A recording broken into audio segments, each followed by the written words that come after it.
नमस्कार शेतकरी मित्रांनो, मी प्रवीण राजमाने आपलं सर्वांचं शेतीशास्त्र या शेतीविषयक युट्यूब चॅनलमध्ये सहर्ष स्वागत करतो। आजच्या व्हिडिओमध्ये आपण गहू पिकाला कोणतं तणनाशक वापरलं पाहिजे, त्याचबरोबर पेरणीपासून किती दिवसांनी मारलं पाहिजे, कोणत्या कंपनीचं, त्याचबरोबर त्याची योग्य फवारणी कशा पद्धतीने करायची, प्रमाण किती वापरायचं याबद्दल सविस्तर माहिती पाहणार आहोत।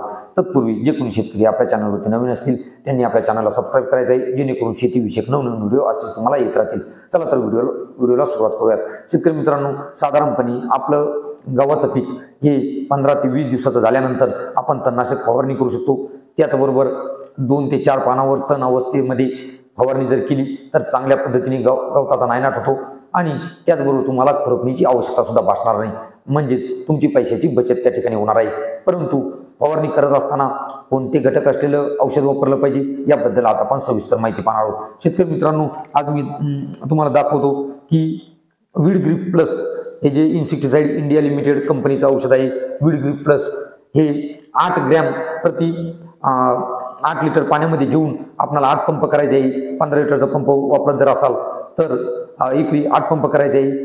त्याचबरोबर याच्यामध्ये आपल्याला अजून एक पुडी वापरायची आहे, ती म्हणजे क्लॉडिनोप्रोपार्जिल 15% घटक असलेलं क्लॉडिनोप्रोपार्जिल 15% WP हा घटक असलेली 20 ग्रॅमची पुडी आपल्याला प्रत्येक पंपाला वापरायची आहे, की जेणेकरून तुमचा संपूर्ण गवताचा नायनाट होईल। हे तुम्ही पाहू शकता। अशा पद्धतीने दोन्हीचं कॉम्बिनेशन करून आपल्याला गव्हावर फवारणी करायची आहे। याच्यामुळे तुमचं संपूर्ण प्रकारचं गवताचा नायनाट होईल आणि तुम्हाला खुरपणीची आवश्यकता भासणार नाही। शेतकरी मित्रांनो,